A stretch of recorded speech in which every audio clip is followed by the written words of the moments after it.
요즘 생성형 AI 때문에 내 일자리는 괜찮을까? 나 대체되는 거 아니야? 이런 걱정 솔직히 다들 한 번쯤은 해보셨죠? 네, 이게 바로 지금 우리 모두의 고민일 겁니다. 그래서 오늘 이 시간에는요, 바로 그 두려움에 대한 해답을 한번 같이 찾아보려고 합니다. 과연 이 AI 시대에 그냥 살아남는 걸 넘어서 대체되지 않는 사람이 되려면 우린 어떤 기술에 집중해야 할까요? 핵심은 정말 간단해요. AI 덕분에 뭔가를 만드는 건 점점 쉬워지잖아요. 그럴수록 자, 그럼 뭘 만들지? 이걸 결정하는 능력, 즉 인간의 기획력과 방향 설정이 훨씬 더 중요해진다는 겁니다. AI가 뭐 엄청난 망치나 톱 같은 도구라면 우리는 그 도구를 가지고 어떤 집을 지을지 설계하는 바로 그 건축가가 되어야 한다는 거죠. 자, 그럼 AI 시대를 헤쳐나갈 첫 번째 기술, 바로 나만의 키워드를 장악하는 힘입니다. 이게 뭐냐면요, 그냥 단어 뜻을 아는 수준이 아니에요. 그 단어의 주인이 되는 거죠. 이게 왜 그렇게 강력한 무기가 되는지 지금부터 한번 보시죠. 예를 들어 브랜딩이라는 단어를 한번 볼까요? 지금 보시는 건 뭐 사전에 나오는 그런 정의예요. 깔끔하고 명료하죠.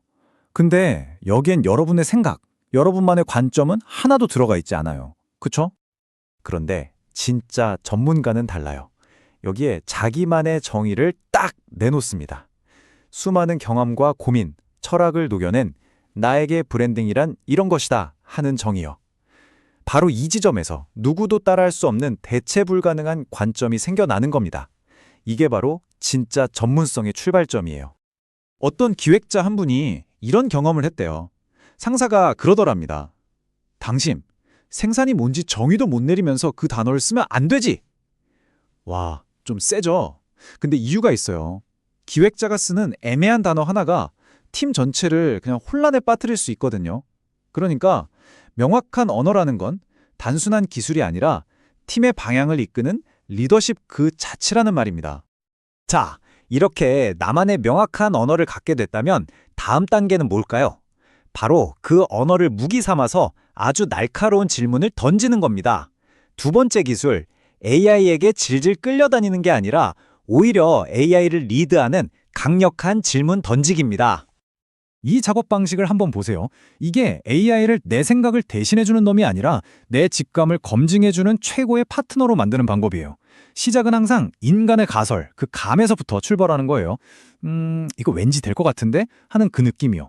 그런 다음에 AI한테 딱 던지는 거죠. 야, 내 이 감이 맞는지 데이터로 한번 증명해봐. 네, 핵심은 바로 이거예요. 시작은 언제나 우리 인간의 감각이라는 거. AI는 그 감이 그냥 뜬구름 잡는 소리가 아니라는 확신을 주는 역할을 하는 겁니다. 그래서 우리가 더 자신감 있게, 더 대담하게 앞으로 나아갈 수 있게 만들어주는 거죠. 자, 이렇게 AI를 통해 내 직관의 확신까지 얻었어요. 그럼 이제 훨씬 더 대담해질 수 있겠죠? 심지어 실패하는 것조차 두려워할 필요가 없어집니다. 세 번째 기술은요, 바로 그 실패라는 걸 우리의 가장 큰 자산으로 만들어버리는 아주 놀라운 관점의 전환에 대한 이야기입니다.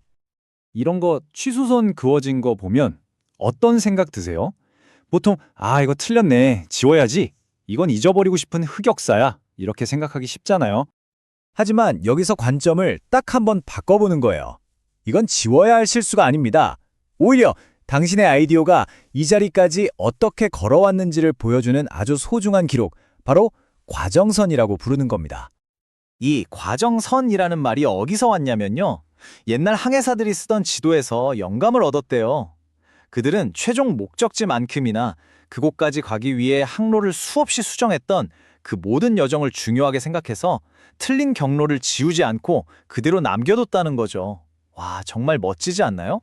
그러니까 여러분, 여러분은 그 과정선을 절대 부끄러워하거나 숨기지 마세요. 그게 바로 여러분만의 오답 노트이고 지금의 이 결과물이 얼마나 치열한 고민을 거쳐서 탄생했는지를 보여주는 가장 강력하고 멋진 증거니까요. 자, 그럼 생각해보세요. 여러분이 걸어온 그 모든 과정선들을 하나로 쭉 연결하면 뭐가 될까요? 맞습니다. 바로 여러분만의 고유한 서사, 즉 이야기가 됩니다. 그리고 이것이야말로 AI가 절대로 복제할 수 없는 마지막 핵심 기술, 바로 이야기를 찾아내는 힘입니다. 여기 재밌는 일화가 하나 있어요. 어떤 여행자가 오스트리아에 갔는데 오페라는 생전 처음 보고 당연히 언어가 안 통하겠죠. 그런데 한 독립극단 배우가 다가와서 이런 말을 했대요. 괜찮아요. 사람들은 오페라 규칙은 잘 몰라도 그 안에 담긴 이야기는 전부 이해하거든요. 와, 정말 그렇죠. 이야기는 복잡한 규칙이나 기술을 그냥 뛰어넘어 버리는 엄청난 힘이 있어요. 시대가 정말 많이 변했어요. 예전에는 그냥 완벽하게 딱 떨어지는 결과물이 최고였죠. 하지만 지금은요? 아니에요. 사람들은 그 결과물 뒤에 숨어 있는 과정, 그걸 만든 사람의 스토리에 훨씬 더 마음이 움직입니다.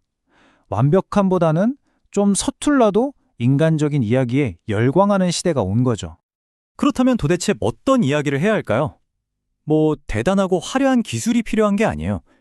가장 중요한 건 이 질문에 스스로 답해보는 겁니다. 오직 나만이 할 수 있는 이야기는 뭘까? 이 질문에 대한 답을 찾아가는 그 과정 자체가 여러분의 가장 강력하고 진솔한 스토리가 되는 겁니다. 자, 그럼 지금까지 우리가 이야기한 이 4가지 기술들을 한번 쫙 모아볼까요? 이 기술들을 잘 익히면 우리는 AI라는 거대한 시대를 두려움 없이 항해할 수 있는 아주 든든한 부조종사, 즉 코파일럿의 자세를 갖추게 되는 겁니다. 다시 한번 정리해볼까요? 첫째, 나만의 언어로 나만의 영역을 구축하고, 둘째, 날카로운 질문으로 AI를 리드하고, 셋째, 모든 실패를 과정선이라는 자산으로 만들고, 마지막으로 그 모든 걸 엮어서 나만의 서사를 만들어내는 것. 이게 바로 AI 시대를 위한 우리들의 필살기입니다. 어쩌면 지금 우리가 느끼는 이 AI에 대한 불안감 있잖아요. 이게 오히려 우리에게는 선물이 될 수도 있어요. 왜냐하면 이런 기술적인 위기의 순간이야말로 우리에게 진짜 변하지 않는 중요한 가치가 뭘까? 가장 인간다운 능력은 뭘까? 이런 본질적인 질문을 던지게 만들어주니까요. 결국 모든 선택은 우리 자신에게 달려 있습니다. AI를 내 일자리를 위협하는 무서운 경쟁자로 보시겠습니까?